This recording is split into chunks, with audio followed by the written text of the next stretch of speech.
गुरुओं के पास वह तरकीब है गुरु, जो कि सचमुच में गुरु नहीं है, क्योंकि वे जो बताते हैं तुम कभी पूरा कर नहीं पाते, इसलिए जांच कभी हो नहीं पाती कि वे जो बताते हैं वह कुछ सार का भी है कि निस्सार है। कोई गुरु कहता है कि अगर तुमने 90 दिन का उपवास किया तो आत्मज्ञान हो जाएगा। 90 दिन का उपवास न तुम करोगे ना आत्मज्ञान होगा, और अगर तुमने एक दिन पहले भी तो दिया, गुरु कहेगा कि अधूरा रह गया, इसलिए तुम्हें कभी जांच का मौका भी नहीं मिलता। गुरुओं की ठीक परीक्षा तभी होती है जब उन्हें ठीक शिष्य मिल जाते हैं। बुद्ध ऐसा ही शिष्य था, उसने अनेक गुरुओं का पानी उतार दिया। वह जिस गुरु के पास गया, गुरु ने कहा 15 दिन का उपवास, तो उसने 45 दिन का करके बताया। गुरु को यह कहने की जगह न रही कि तुमने किया नहीं। आखिर गुरु हाथ जो लेते कि हम जो बता सकते थे बता दिया, इसके आगे हमें भी पता नहीं है, तुम कहीं और जाओ। क्योंकि उनकी वजह से दूसरे शिष्यों में शक पैदा होने लगता कि जब इतना करके इस आदमी को कुछ नहीं हुआ तो हमको क्या होगा। बुद्ध की वजह से शिष्य भागने लगते दूसरे। बुद्ध ने सारे गुरुओं को टटोल डाला, और जैसा कि अक्सर होता है, गुरु तो मुश्किल से कोई होता है, 100 में कभी एक, 99 तो केवल धोखे के गुरु होते हैं। जैसे तुमने खेतों में देखे हो आदमी धोखे के। हंडी लगी है, कपा लगा है, डंडे पर खाए हैं, पक्षियों को भगाने के लिए ठीक, ऐसे गुरु हैं तुम्हारे। ना समझों के लिए ठीक, कमजोरों के लिए ठीक, नपुंसकों के लिए ठीक, जो कुछ नहीं करना चाहते, जो सिर्फ सिर हिलाते हैं कि ठीक है कभी करेंगे, उनके लिए ठीक। लेकिन कोई करने वाला आ जाए तो कठिनाई हो जाती है। बुद्ध ने मुश्किल खाजी कर दी, सब किया। ऐसी हालत हो गई कि लोग बुद्ध के पीछे चलने लगे। बुद्ध ने इतना किया और बुद्ध कहे जा रहे हैं कि मुझे कोई ज्ञान नहीं हुआ है, ये सब करना फिजूल गया है, लेकिन फिर भी मानने वाले पैदा हो गए। एक गुरु, आखिरी गुरु अलार कलाम को जब उन्होंने छोड़ा तो उसके 5 शिष्य बुद्ध के शिष्य हो गए। उन्होंने कहा कि इस गुरु से तो यह बुद्ध बेहतर। उन दिनों बुद्ध केवल 1 दाना चावल रोज लेते थे भोजन में, कृशकाय हो गए थे। सिर्फ एक मूर्ति उसको चित्रित करने वाली उपलब्ध है, शायद उसका चित्र तुमने कभी देखा हो। उसमें बुद्ध की पीठ और पेट एक हो गए हैं, शरीर सिर्फ हड्डियों का अस्थि पंजर रह गया है।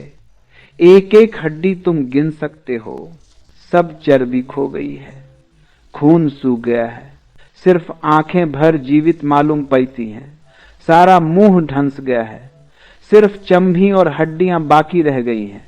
ऐसे बुद्ध एक तृण मात्र खाकर जीते थे। इतने कमजोर हो गए कि निरंजना नदी को पार करते वक्त बुद्ध गया के पास पार न कर सके। कमजोरी ऐसी थी, और नदी बड़ी छिछली है, कुछ बड़ी भारी नदी नहीं है, मुश्किल से गले गले पानी रहा होगा। क्योंकि मैं भी उस नदी में जहां से बुद्ध पार किए कई बार जाकर देख लिया हूं, उसमें टीबी का मरीज भी पार होगा, उसमें कैंसर का मरीज भी पार हो सकता है। बुद्ध पार न हो सके, हालत बड़ी कमजोर रही होगी, बड़ी दयनीय रही होगी, और नदी बलवान मालूम पड़ती थी। घाट चढ़ न सकते थे तो एक वृक्ष की शाखा को पकड़ कर लटक गए। उस क्षण में उन्हें होश आया कि यह मैं क्या कर रहा हूं, शरीर को नष्ट कर रहा हूं, इससे आत्मा कैसे मिलेगी। आत्मा के मिलने का शरीर को नष्ट करने से कौन सा संबंध है, कौन सा तर्क है, कौन सा गणित। और कमजोर मैं इतना हो गया कि निरंजना साधारण सी नदी मैं पार नहीं कर पाता, और भवसागर पार करने की सोच रहा हूं, यह नहीं होगा। और उस क्षण निरंजना नदी में पड़े हुए, वृक्ष की जत को पके हुए, उन्हें लगा कि सब करना व्यर्थ गया, कोई क्रियाकांड कहीं न ले जा सका। पहले मैंने संसार छोड़ दिया था, अब मैं यह त्याग तपश्चर्या भी छोड़ देता हूं। उस दिन त्याग पूरा हुआ, उस दिन कुछ भी न बचा पकड़ने को, सब छूट गया, मुट्ठी खुल गई। बुद्ध किसी तरह बाहर निकले। जिस वृक्ष के नीचे उनको बोध हुआ उस वृक्ष के नीचे बैठे। किसी युवती ने गांव की, जिसका नाम सुजाता है, ऐसा उस वृक्ष के देवता के लिए कुछ छौती मानी होगी कि कोई उसकी इच्छा पूरी हो जाएगी तो वह खीर से भरा हुआ थाल वृक्ष को छौताएगी। पूर्णिमा की रात थी, उस रात वह खीर छौताने आई, उसकी इच्छा पूरी हो गई थी। पूर्णिमा की उस निर्जन रात में निरंजना के एकांत तट पर वृक्ष के नीचे उसने बुद्ध को देखा। दुर्बल काय पीत हो गए। समझा भोली युवती रही होगी। श्रद्धावान समझा कि वृक्ष का देवता स्वयं खीर लेने को उपस्थित हुआ है। कोई और दिन होता तो बुद्ध ने खीर न ली होती, क्योंकि वे केवल एक तृण ही लेते थे। कोई और दिन होता तो बुद्ध ने रात में कुछ भी न लिया होता, एक तृण भी, क्योंकि रात वे लेते न थे। कोई और दिन होता तो जात पात पूछी होती कि स्त्री कौन है। निश्चित ही स्त्री शूद्र रही होगी। नाम सुजाता बताता है कि शूद्र रही होगी, क्योंकि जो अच्छी जात में पैदा हुआ हो वह सुजाता नाम ना रखेगा, जरूरत नहीं। इसलिए अक्सर क्रूप स्त्रियों का नाम तुम पाओगे सुंदरबाई।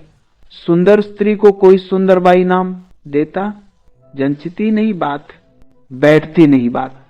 निश्चित लौकी शूद्र रही होगी, और शूद्र ही तो वृक्षों इत्यादि को पूजते हैं। ब्राह्मणों के तो मंदिर हैं, जैनों के मंदिर हैं, उनको कोई वृक्षों की पूजा करने नहीं जाना पड़ता। जो मंदिर बना नहीं सकते, देवता प्रतिष्ठापित नहीं कर सकते, दीन दरिद्र हैं, वे ही तो वृक्षों को पूजते हैं। शूद्र ही रही होगी।